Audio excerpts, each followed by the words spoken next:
I spend my life researching and teaching people how to live a powerful life. I am a believer. I stand for the transformation of humanity. I have found my purpose. My name is Gabrielle McGee, and I am the Rebellious Therapist. So welcome to the Rebellious Therapist podcast. And my guest today is a gentleman called Conor Lynch, who is the working man's coach. I'm very excited to introduce Conor to you all because Conor is someone who has worked with me on his life for 5 years now. So it'll be really interesting, and I'm really interested even just to hear and a recap of Conor's experience of those 5 years working with me and his life. And also, on the back of that, me and Conor, we run seminars for men. So welcome, Conor. Welcome to my podcast. Thank you. And it's been a while coming. We've talked about this a while, and I'm glad to be here. I'm glad to be this side, being interviewed too. Yeah. And really share my story through what work we've put on, what work that I have put on myself. Yes. And just really the transformation internally and externally over this past 5 years. And I'm willing to open up and just share with you that experience. Brilliant. So one of the things that fascinates me about you is I see a lot of coaches out there and they're all just interested in one particular. They're coming on a bit more now, but nobody talks about it or stands for it the way you do is the complete man. Yeah. The emotion, the mental strength, the physical strength, all of it. And can I just ask you at this point, what has Conor the man, what makes him that passionate about men's health? I think it's a lot of things. Number one, why am I so passionate about men's health and men showing up for themselves in life is because I didn't for so long, is number one.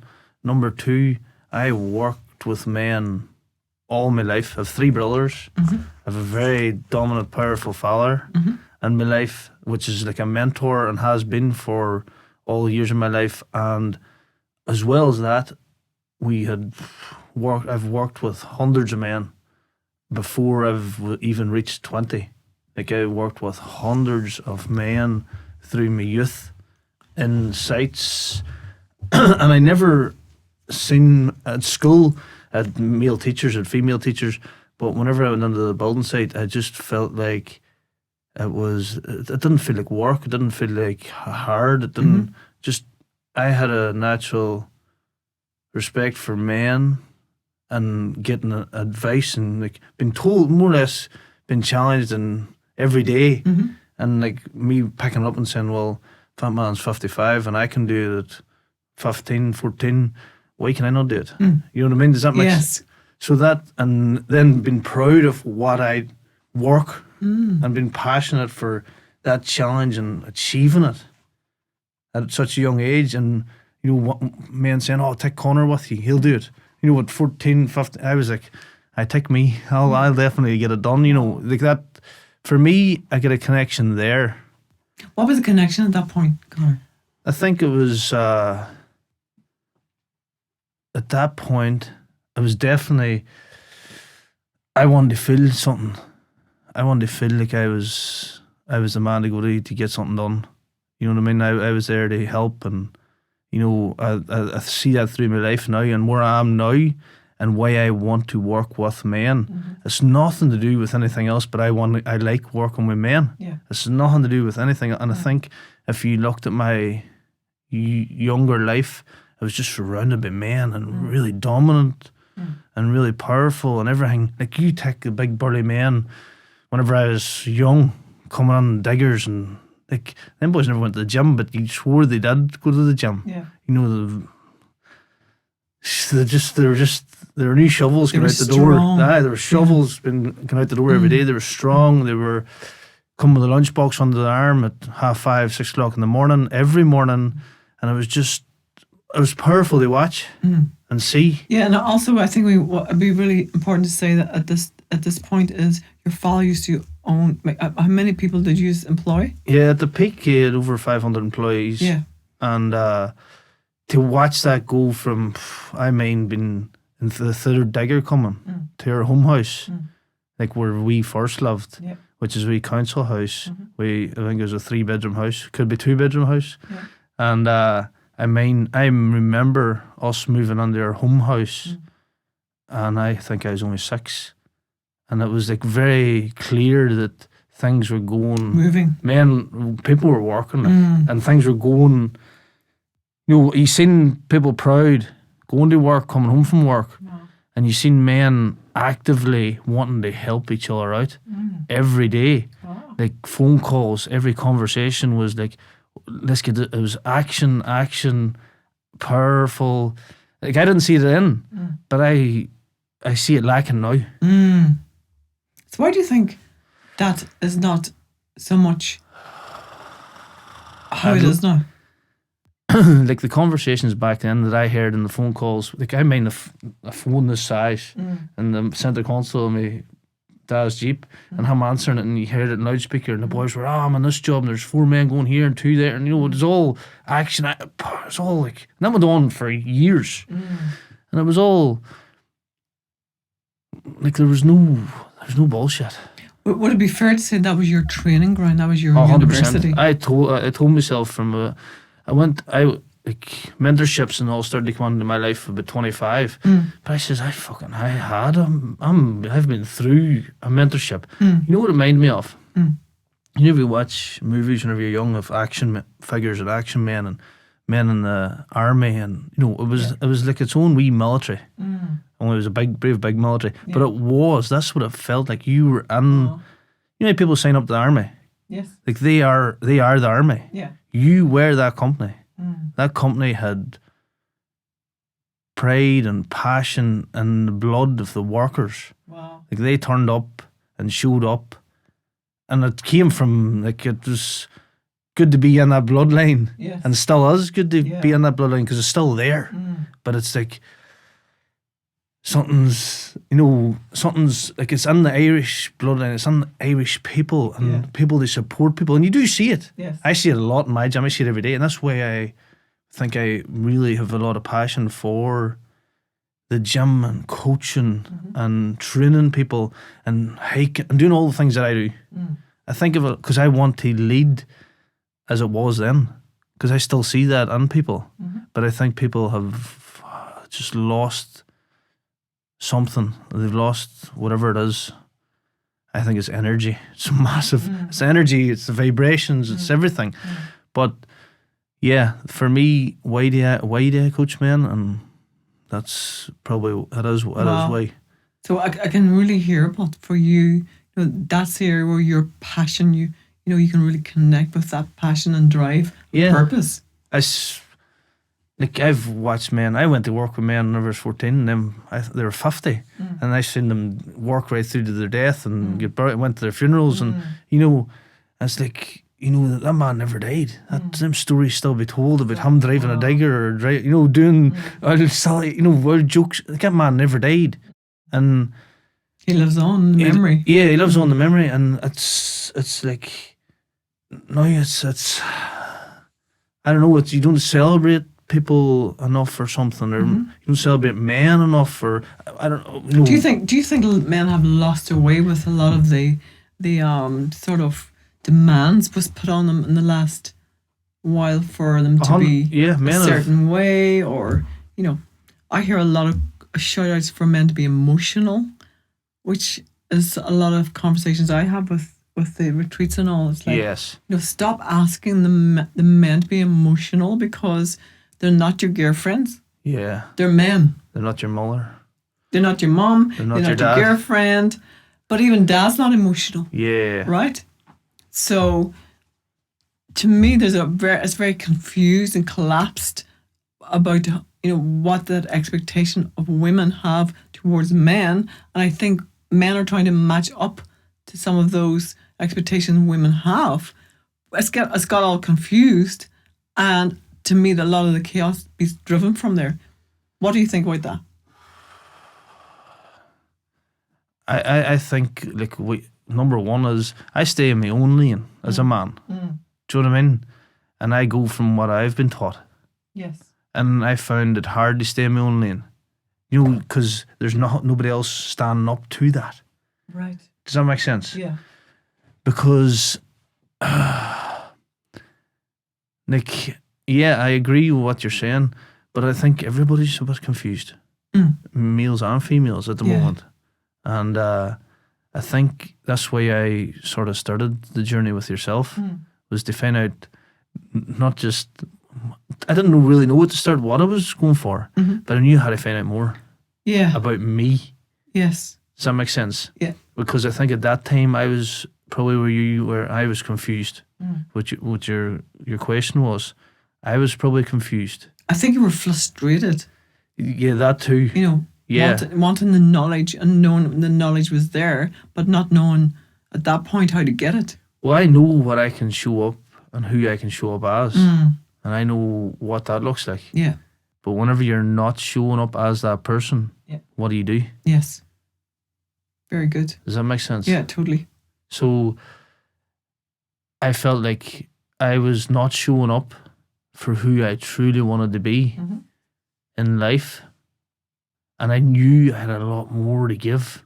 Like, I didn't go through leaving school at 15, 14 and go out work on weekends and 5 a.m. shifts and to wake up at 25, 26 and be like, what's going on?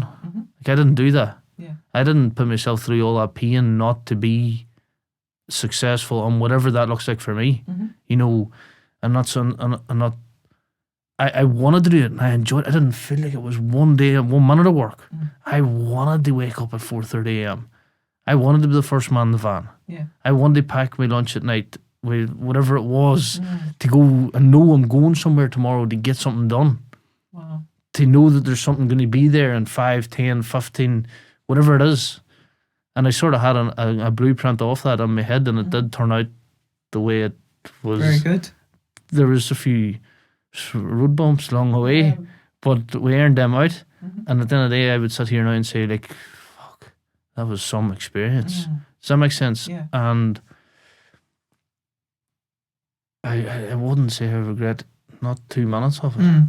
I loved it. Yeah. So what has that made, how has that made the man of today? You know, like I know, Conor, you do a lot of challenges, a lot of, like, you're quite an extreme sportsman. Yeah. You know, let's talk a little bit about the challenge you give yourself with the ice baths. You do a lot of ice baths and you're a believer of the hot and cold therapies for clients. So now I do a lot of ice baths and hot and cold therapy and mountain hiking, training, coaching. I do a lot of events as such. But again, if you interviewed me 15 years ago, I do a lot of events 15 years ago. Yeah. You know what I mean? That was me. And I know whenever I'm not showing up for myself, if I'm not taking massive action and challenging myself, like, that's not me. Where do you go with that if you're not? If I'm what not, happens to you? Oh, pure chaos, self-destruction. Where do I go with that? Your comfort zone. And that's not comfortable. My comfort zone for me and anybody that I've coached or anybody that I have had good conversations with, that comfort zone isn't the real place where you want to be. It looks comfortable. You're just sitting back and relaxing, but it's not. There's pain. It's not fulfilling. No. And it's not. There's no challenge in it. Yeah. It's like, how do I express it?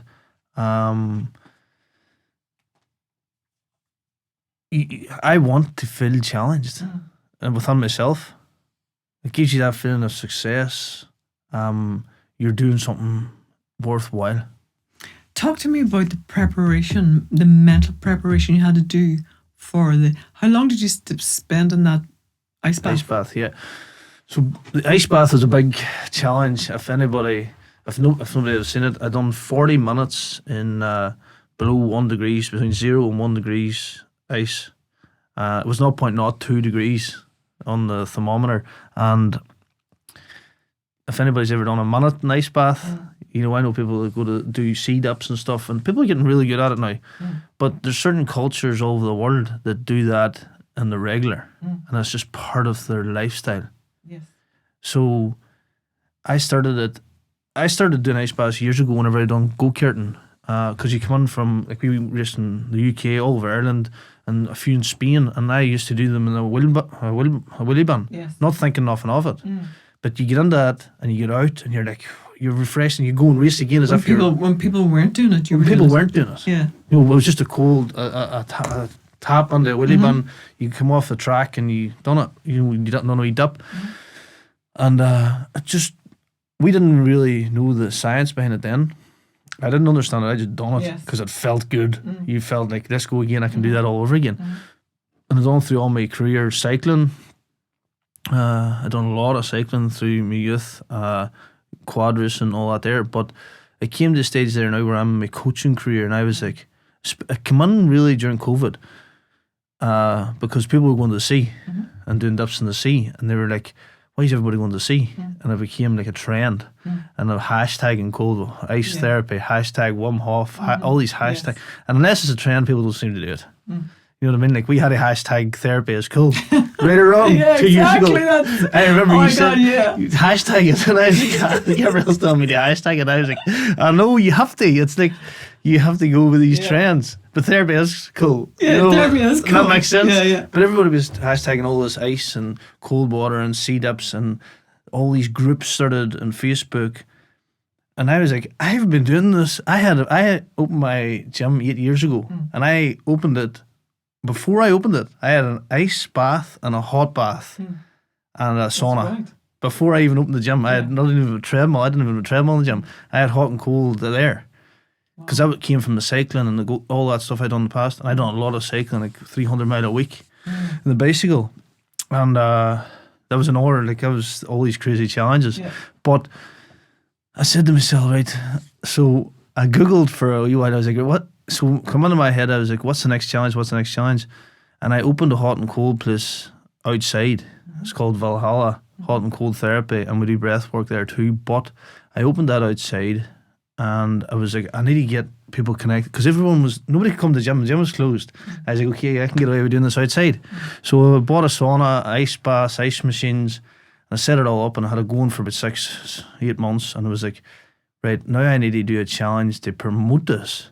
Because what better way to promote something than but the challenge, like, become the Iceman. Like, become ice. In true Conor style. Like. You have to. I had to really.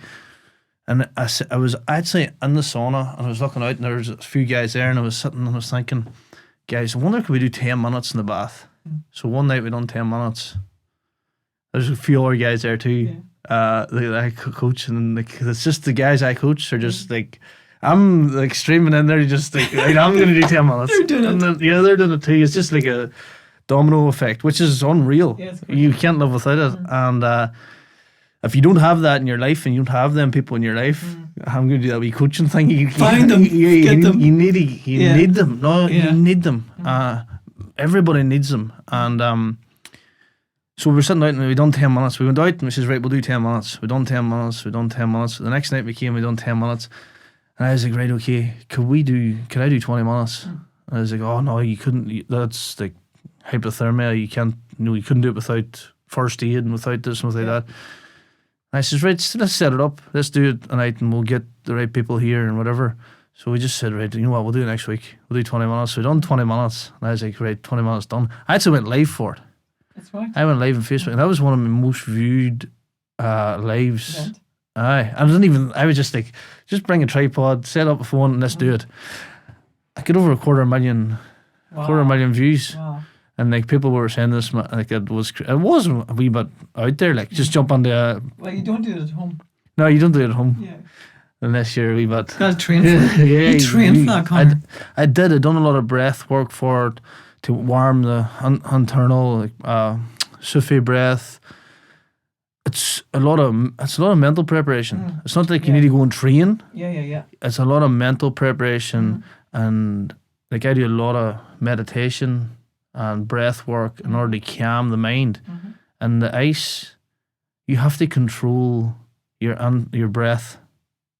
That's the secret to survival. You have to keep breathing and don't close your eyes. Because if you know anything about, So you don't close your eyes when you're there. you don't close your eyes. That's a sign of like you're starting to your mind Shut down. mind control. You're starting to turn off. So like your organs will turn off first, Wow. and then everything else will go. Your heart will probably go last. Your eyes will get dozy. You know what I mean? It's time to come out. Wow.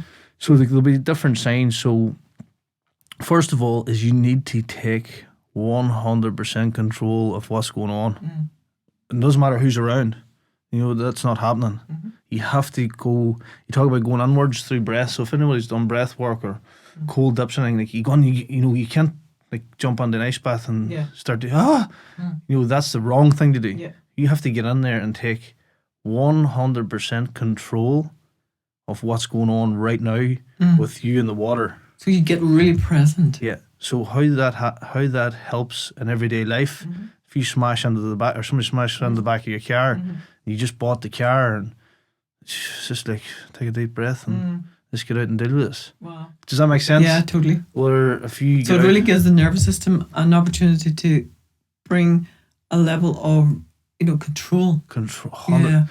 It's control through the breath, through the nervous system, through the thought. What triggers the thought? Yeah. The boy smashing on the back, the cold water. Yeah. So like, is that really a problem? Do you know what I mean? Is it, Well, you can't get reactivated because the nervous system is so relaxed. so if you're way up here all the time and you're working on this stimulus and this vibration, Yeah, exactly. and your nervous system's way up here, 24 hours well, a you're day, on high alert all the time. you're on high, like you're on high, and then you maybe have a while low, and you sleep for maybe 24 hours. Yeah. Well, if you try and calm all that down, and as we've worked on this, we've done many, not just ice, but we've done many different techniques and processes to bring the state back to your own consciousness and your own awareness. And you do it all the time. Like I've done it multiple times during this interview. Yeah. You know what I mean? Yeah. And well, you do know what I mean. You taught me most of that. Yeah. So yeah, but no, it's good to sort of let people know you actually do it every day. every day. The breath, everything. So the ice, whenever I get into that ice, the 40 minutes, I done an hour and a half's breath work before that. I done 40 minutes practice before that, like 3 weeks before that, because it couldn't be too close together. Yes. The time you warm up the body and the shock, and you know, you had to get calm again and be ready for it. Plus the food had to be right. Had to be high fats foods. Right. Your body fat had to be a wee bit higher. Different things manipulated the outcome. And cold drinks and stuff like that there beforehand, not too much hot drinks, you know what I mean? Different wee things. And So there's a lot of preparation. yeah, it was a lot of preparation, but it didn't feel like a lot of preparation. Yeah, not for you. Yeah, and I felt like, I can do this. So the more and more I got confident in what I was doing and the research I was doing, and I was, I had it done in my head before I had it done in the physical. Yes, very important. Yeah, so that's a massive lesson that I got from the ice bath. If you have something in your head, You've got the preparation done. yeah, if you've got the prepared prep, your mind. if you do the prep in your head and you prepare, and that could be anything you want in life or anything you want to achieve, a goal. A lot of sports people. I started talking about this a few years ago. Yeah, To really imagine yourself there, to prepare the mind, organize the mind, how to behave by the time you get there. 100%. That's a massive result from there. And everybody talks about how do you, or we've talked about it a lot in our content too. How do you stay within your power? Yeah. You know, like that's how. It's like, but how? So what? Do you ice baths? No. At all. All of it. All of it. All of it. The breath especially. Yeah, the breath, the community, the people, the conversations, the food, the prep, All of it. all of it. Like if you leave one out, Mm-hmm. you know, and you can't do it all at one time. Mm-hmm. But if you start doing one at a time, Mm-hmm. that's how you become and do a 40-minute ice bath. Yeah. Wow. 40 minutes, Conor. Yeah. I don't know how. I don't actually. You see, the way I work is maybe not the way everybody works. I don't know, but the way I work in my mind, I see it is like, before the prep, it's done, and I'm prep. It's not not done. It's not going to be done. Yeah. It's not. That doesn't come under at all. Yeah. So to say I have an advantage over anybody else is not true. Everybody has that within them and them capabilities, but just maybe their thought process to it is maybe a wee bit different, which they need to work on. But yeah, I believe anybody can do a 40-minute ice bath. But it's all about like, what do you want to do? Exactly. What do you want? And everybody doesn't want to do it. But what is the question? What do you want? What's next for Conor? Yeah. In what sense? And What just term? on a personal level, for your next, where is Conor going next? On challenges, Yeah, all of life, it, all of it, business. yeah. Yeah. Well, I've been challenging myself a lot recently in both aspects of business. I've went back into the utilities game, and I've always stayed on it. Yeah. I've always stayed in communication with the right contacts and stuff, and it's more like why I went back into it is I want to see how it is now. Because I have to How you are now. how I am now in it, Yes. and how men are now in it also. Yes. What has changed? What has changed? Yeah. I'm like, what has changed? Has anything changed? Yeah. And then because I took 3 to 4 years out there, as you know, and just totally went coaching. Yeah. But post-COVID, coaching and me was like, because I worked so hard during COVID and when my gym closed, I was like, man, I need to take a break and do something new again. But something new takes me straight back into it. It's like work. I need work. Yes. That's it. Like I need to work. Like I want to get back into that manly work. Yeah. Does that make sense? And get a new energy from it. So for me, I really want to get back into that and see what that culture and that looks like. Because I am definitely getting my eyes opened to What do you see different than you did before? different. Right. I had a conversation. I hope people watching this are listening to this because I do see it. I do see a lot, and I've no judgment of any of it. No. Does that make sense? Yeah. But I see a lot of what is going on, and I just had a conversation today with 2 completely different levels of what is going on, and then I had my what I'm Your not, take on it. I'm just not my take, just what I'm doing. Does that make sense? Yes. Not my take on what anybody else is doing, just Yeah. what I'm doing, what I'm here for, what's my experience in this, and what am I going to take away from this? So one guy that I was on the phone to, that I'm friends with, he left university about 15 years ago. He left university at 25, real good degrees, all the rest, and he came and worked with me within our company. And now he's working himself with his own man and all this here. And I was chatting to him on the way down the road, and this is a real educated man, like, and good chap. Like, I mean, same passion, seen the same drive as I did whenever growing up, same kind of background, same everything, really good. And it's funny how I had the conversation on the way down the road, right? I don't know why he rang me. He just rang me. And I was like, this is weird. And I had a good conversation with him, and I says, what about you? I asked him, how are you?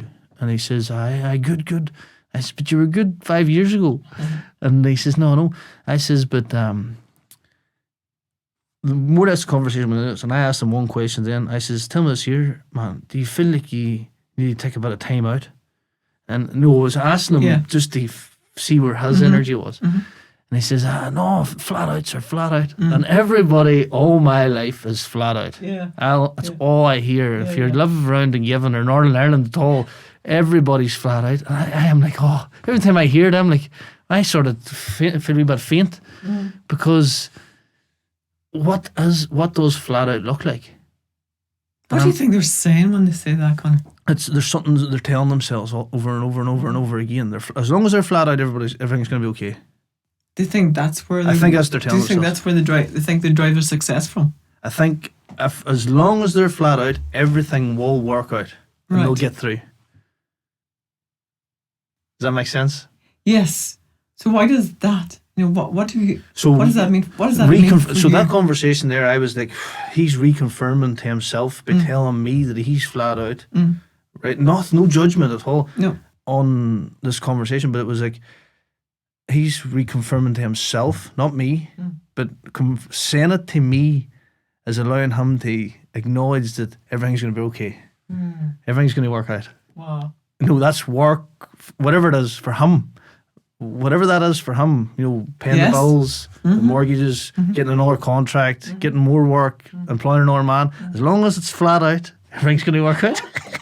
Does that make sense? Yeah, it's the nature of the beast. Yeah. So for me, my heart sort of sinks a wee bit whenever I hear that Why is that, Conor? because I don't believe they are. Yeah, they're flat out, 100%, but they're not flat out for them. Somewhere in that, it's really interesting to watch your response when you talk about that. Yeah. It looks like that gets you somewhere important. You stand somewhere for men. You stand for men in there. That actually, what am I trying to say here is like, I can see how you are impacted by that because you know that could be A lot different. Yeah. Right, so here's what I feel that what you see is whenever a man tells me he's flat out, because I have been an authoritative figure from a young age with the construction industry, Yes. and I have a lot of respect for all the men they have same to me. So whenever they say to me they're flat out or another authoritative figure in the industry, they're just reconfirming everything's going good. Are they panicking at that point or what's happening? No, they're staying in their subconscious, they're staying in that comfort zone. That program. Right, but here's the reality of it is, break down the happiness level of what you're doing right now, emotionally, physically, how you feel about yourself. Does that make sense? Yeah. Them areas been looked at. Yeah, so do you think there's a lot of stuff been cut off, like not been looked into, right? And as long as they're flat out on work, which is Do you good, think it's somewhat of a distraction as well? it's a distraction, but also it's an excuse. The excuse is work. So work is an excuse for what? For work, and I used it for years, and it took me a long time to try to come out of it. If you go to work, you do a good day's work, and you come home, and you're flat out, everything's going to be okay. But we've programmed our men for that. The men are the providers, Yeah. right? So that's how they know themselves. Yeah, But at great costs. unbelievable life. Yeah. Costing their life. they're- Yeah. Because you are at work. I was working. I had actually done this the other day. It's weird how this comes back in again. The percentage of time you work is like a 42% of your week. If you're weak, right? But you take someone is self-employed, a director, or somebody that just is there to work, a good foreman, a good worker. Yeah. They're working way over that. Does that make sense? Yes. So they're making up, and they're using the work as a distraction for all the stuff that they're not dealing with, and that's building up here in the background. Yes. And then here in reality, at 52 or 32 or 42, something happens, and it's either trauma, it's either something happens. Yes. It's something. It's health or It's family or an event happens something happens to you that has to change us, yes. rather than no, I'm good, everything's going good, I'm flat out. Yeah. But this year's lacking. And you look into that. Before the traumatizing event actually needs to happen. Yeah. That could be So something. it's like prevention, Conor, rather than the cure. That could be something simple as you started a business and it failed, which is dead on 100%. That's great. It didn't actually fail if you started it. Yeah. Does that make sense? Yeah. And that's the way I look at it. You know, and So really mindset. it's like, right, okay, the next time round, how can I, what happened? Okay, and it took no time off, I took no holidays, I didn't look at anything apart from the business, and the business still went, what happened? No, does that make sense? Yeah, totally. Or I've been working most of my life, and I know I'm healthy, but I took, something happened health-wise. So how so the next thing I want to ask you, right?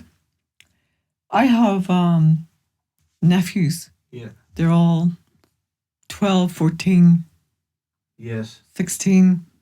What advice do you give those men today? See, this is a different. Like, I'm obviously 30 plus, and you see, it's different because It's a different generation, It right? is different. So, see, for me to give them advice, like this is funny how this happens to you. A guy started with me today, 17, Yes. and I was looking at him all day. This is the advice, right? Because this is weird how my mind is working. So this guy started with me 17 today. He's 17 and he started working with me today. And I was looking at him all day working. And I was like, what can I say to this chap? What can I really say to this man that will be meaningful? Because I don't like having conversations that aren't like Yes. a lesson. So I was like, right, okay, what would I say to that man? Right. So here's what I would like and what I feel that I done. Anything you go to do, it doesn't matter what it is, anything you go to do, become the best that you can become at it. You don't have to be the best in the world. You don't have to be the best. You have to be the best for you. Best version of you. The best version of you at doing that. Wow. If you want to do it for 6 months, and don't do it for no, let's stick to. If you're going to do anything, you wake up tomorrow morning, you want to do something, you want to become a joiner, go that hard on the joinery that you completely, research everything, do everything you can to become the best version of you at it. Not the best version of somebody you've seen doing it, the best version of you, so that you feel fulfilled within that role. So if you come to a day where you're like, this is not for me, you done your best. Wow. And that's why it's not for you, because you done your best and then you made a conscious decision that you want to do something else. Excellent. Does that make sense? Yeah. And that's what I got out of that. That guy starting with me today. I was like, very good. I would love to tell that guy that. What advice would you give to your younger self? My younger self. I'm not joking. I lived a real good life. I mean, I have some unbelievable contacts in my life that I can reach out to. Yeah. Like, I have friends that I haven't talked to for years, but I know if I rang them right now and they had to fly to the other side of the world, they'd be there. Does that make sense? So what was the question? Look at that young boy. What? You know that young boy, he's 10. What I tell that young boy, everything's going to be okay. Everything's going to be. Everything works out. Yeah. Because anxiety, all them things are going to be part of it. So everything is going to be okay. Like, that's all you need to know. That's all you need to know. Yeah. That's all you need to know. Perfect. So. Is that simple? But it's not. So I just want to say thank you, Conor. Yeah. Look, it's always been a pleasure. To have you, just for us to be in this moment, have a conversation about life and where we're at, and we're going to be doing a lot of work going forward together, and we're looking at doing more of the entrepreneurial work for men and Yeah, we want to reach out to. I want to reach out to with yourself in the future is more men wanting to take on more challenges and become more of who they really are. Yeah. And who they want to become. Yes. Like, how I want to explain that is, who do I want to work with is, if you could go today and take 15 minutes of your own personal time and sit down and write and draw out your own superhero, what you would look like tomorrow morning at 6 a.m., right? If you took 15 minutes right now as a man, and you said to yourself, ask yourself one question: what would my life look like if I could be reborn into a TV set like Superman or the Wolverine or Super Mario? Because as kids we watched all that. So yeah, superheroes. yeah, Excellent. if you could wake up tomorrow morning at 6 a.m, what would that look like? Who would that be? Who would that be? That's what we want to create. That's what I want to help create, because you are loving that. Yes. But are you? So that's where I want to go with myself first, which I'm doing. So here's a question: which superhero would you choose? You know, who? Because superhero for boys it's actually really important. Yeah. You know, because It's like Barbie for girls. yeah, well, you know, Barbie for girls, but the boys choose the superheroes, right?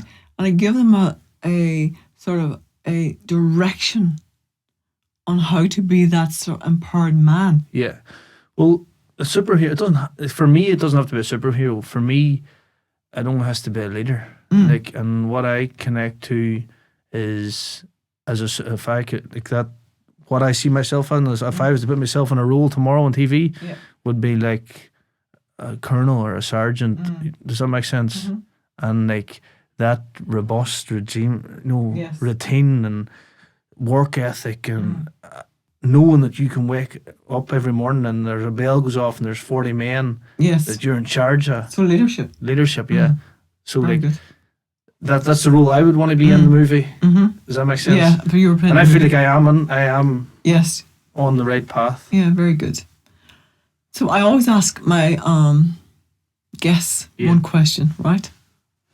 So in my lifetime, I have learned that one of the most useful processes that I carry is being a rebel. Yeah.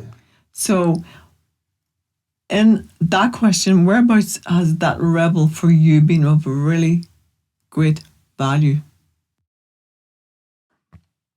We're in my lifetime. The rebel being for me. You mean like rebellious? Rebellion against something, you know, that you know it's not going to work. Or, you know you can do something completely. You can get a better result some way. Yeah. So there's a rebellious moment where you've got to rebel against the norm or the... Oh, yeah, I'm good at that. Yeah. Yeah. So is there one moment where you think, yeah, you know what? That was a real moment for me where I made a difference. You're asking me a moment in my life where I made a difference, 100%. Yeah, there's a few. Like, I never talk about this because when in a rebellious state, you want to forget about it. Like, does that make sense? And I blank it out. But during my youth, not my youth, my 20s. And if you're watching this and you're in your 20s, you will have been going through, and if you're lucky enough not to have gone through it, was like drugs and alcohol. Yeah. So like, I had to I wanted so bad to become rebellious against that to get out of that. Yeah. So that's where the rebel took you out of something. It took me and I was like, and I'm so like, 7 years, like I remember the time. And I was like, that's fucking it. Like, this is no good. And I try so hard to talk to people that are in it. But you can't. I don't believe there's any talking. There comes a time where you make a decision to get out of it. And I made a decision. And I was like, I have to get out of this. And I did get out of it. And I was like, 2 years later, I was like, how did I get it? Yeah. I didn't ask the question until I was 2 years down the line. I was like 3 years down the line, 4 years down the line, 5 years down the line, and now I'm starting to, like, I'm 7 years down the line, and I'm like, now I'm starting to talk about it. That's amazing. Do you know when it's like, how did I get out of it? You answered the question for me. I was totally rebellious against it, because how I get into it was I was rebellious against it to start with. Yeah. I was totally anti, and then it was like, fuck, everybody's at it. And everybody is at it, and that's okay, but it's how is it too far? So it took that, that's what a fantastic example where you can really use that rebel for the good, everything's for the good. Yeah, You can't. everything Nothing's negative. Nothing's for the bad. Perfect. And to be honest, there's so many days lost and weeks that now they're meaningful and real. Wow. And Sometimes you've got to. I'm not saying you need to, but when we go to places in ourselves where we're lost and all, we do then have some reference point. Yeah. In the good days. Oh, and to know they are the good days. Yeah. Yeah. Very good. So that was the rebellion. That's one of the most dominant. Yeah, very memory. good. That's a brilliant example. You know? Yeah. Cool, Conor. So I just want to say thank you, and I really enjoyed this conversation, and hope people will get a lot of value from it. No worries. It was good being here and just getting the conversation done. Thank you. You've been listening to the Rebellious Therapist podcast.